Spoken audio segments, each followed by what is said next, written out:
Today I'll walk you through exactly how to fix a broken webhook in Make, the automation platform, so your scenarios start catching incoming data reliably again. If this kind of troubleshooting content is useful to you, please hit like and subscribe. It genuinely helps. And let's get right into it. Webhooks are the heartbeat of most Make scenarios. They sit and listen for data coming in from external apps, your payment gateway, your CRM, your lead capture form.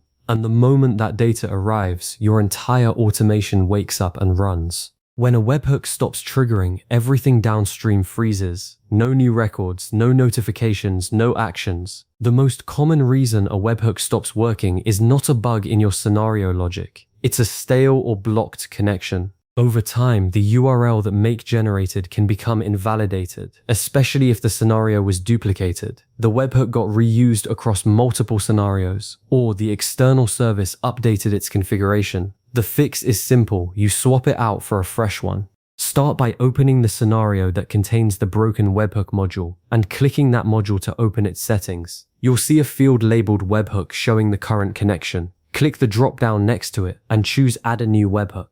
Make will generate a brand new listener URL and prompt you to name it. Give it something clear and recognizable, then save it. Now copy that new URL. This is where most people slip up. Copying the URL alone is not enough. You need to go into the external application, your form builder, your payment processor, your CRM, wherever the events originate. Find its webhook or notification settings and paste the new URL in place of the old one. Every platform handles this slightly differently, but the setting is usually found under webhooks, integrations, or notifications. Once the external app is updated, come back to Make and run a test. Send a sample event from the source application and watch whether Make catches it. If the webhook module lights up and data flows through your scenario, you're done. The connection is live again. And that's all it takes to refresh a broken webhook in Make and get your automation back on track. If you ran into a snag at any step, drop it in the comments. I read every one. Thanks for watching, and I'll see you in the next video.